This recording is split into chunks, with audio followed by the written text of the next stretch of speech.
a questão de uma definição de um gráfico é que é uma forma de apresentação clara e precisa dos dados.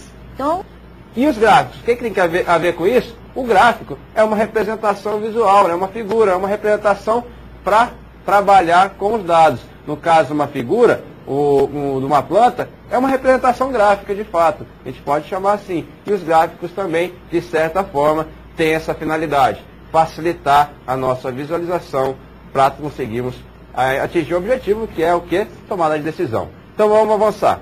A gente tem aí um exemplo, pessoal. Olha o exemplo. A gente tem uma tabela do lado direito, se vocês têm na apostila de vocês, e também tem um gráfico ao lado esquerdo, canto inferior esquerdo. A tabela, o que diz aí na tabela, pessoal? Tem aí o ano de 2001, um valor disso, mas não dá para... É que tem uma percepção visual, né, que de imediatamente a gente pode chegar a algumas conclusões importantes a partir do que se foi exposto. Título do gráfico. Pessoal, vocês sabem como escrever o título de uma tabela, não sabe? São 3 perguntinhas que precisam ser respondidas. Lembram-se delas? Quais são? Quando, o que, né? Quando, o que e qual que é a outra? O local, o tempo, né? Quando é o local, o tempo, o que é o fato. E a outra é... Quanto, né? Quando, onde? Isso, onde. Bem observado, Tereza. Tá difícil hoje aqui, mas saiu. Nada. O onde, o quando e o que, né? Então, esses 3 perguntinhas têm que ser observadas. E vamos lá, então, no título aqui, a gente tem que responder essas 3 perguntas. Além do título, a gente tem ainda o eixo das ordenadas, que é onde, de fato, aparece o gráfico. Então, a gente está vendo aqui o desenho do gráfico. Então, aqui a gente tem o eixo das ordenadas, que é o coluna vertical, os elementos aqui, né? Os valores, né?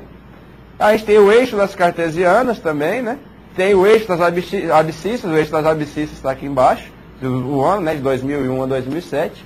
E aí tem o gráfico em si, que é aqui no meio. Aqui abaixo, pessoal, tá vendo que tem a fonte?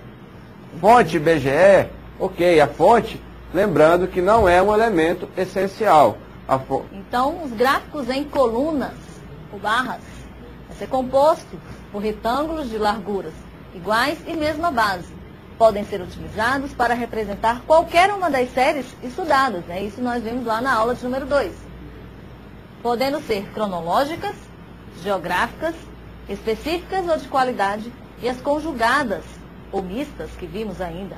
Então, quando a gente falar de colunas ou barras, nós temos que lembrar que a sua forma de representação é por meio de retângulos.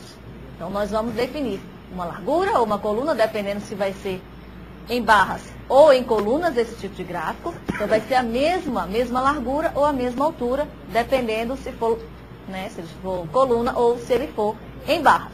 Mas a ideia é que esse tipo de gráfico, a forma de representação, vai ser por meio de retângulos. Variação do fenômeno pesquisado acontece por meio de retângulos, que representam as variações do tempo, ou do local, ou da especificação do fenômeno, que no caso vai ser o fato. Então, qual que é a ideia aí do slide? O que vocês vão ter que prestar atenção? Bom, o que vai estar variando a forma de representação da variação do tempo, ou do local, ou do determinado fato, isso vai ser feito por meio do tamanho do retângulo. Seja ele a sua forma de localização. Ou ele vai ser coluna, ou ele vai ser barra. Mas o diferencial, a forma de representação, da variação, é justamente o tamanho desse retângulo. Tá bom? Então vamos para frente para a gente conhecer logo um exemplo, que vai ficar mais fácil desse exemplo de colunas. Começando com colunas, né, Alexandre? Isso, vamos diferenciar então os gráficos em colunas e os gráficos dos gráficos em barras. Tá? Então o gráfico em coluna, primeiro, ele é formado por retângulos dispostos verticalmente, ou seja, o vulgo em pé, né? Os gráficos em pé. Então as colunas dispostas verticalmente. Aí, pessoal, os gráficos em colunas. Tá? Colunas barras, né? Lá em cima o título, mas sem gráficos em colunas propriamente dito.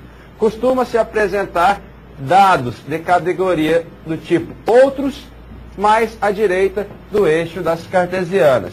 Então isso aí, pessoal, observem lá no gráfico que a coluna mais à direita, ela tem a legenda de outros.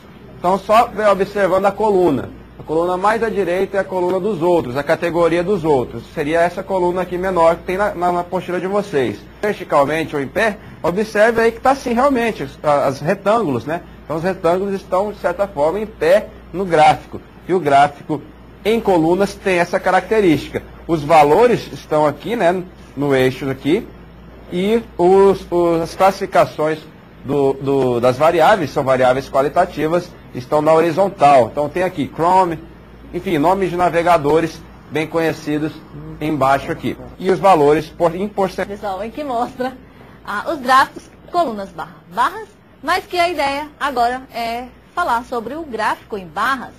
É representado quando os retângulos são dispostos horizontalmente. São os famosos deitados. Ó. Então agora, você costuma apresentar dados de categoria do tipo outros, mais abaixo do eixo das cartesianas. Então, basicamente, nós temos esse exemplo, o exemplo que o professor Alexandre apresentou, sendo que agora está numa forma de gráfico em barras. Então, basicamente, todos os valores possíveis, né? Ou seja, o Chrome, o Firefox, o Internet Explorer, o Safari e outros, são as classes, os valores possíveis que foram coletados, estão à esquerda do gráfico, e cada um deles tem a sua representação.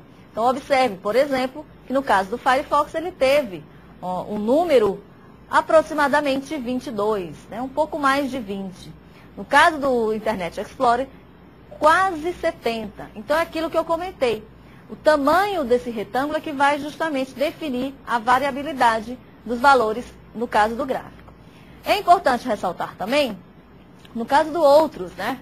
Naquele que o Alexandre apresentou, que é o gráfico em colunas, e no caso do gráfico em barras, ele vai ser posto por último, tá? Neste caso, é uma convenção.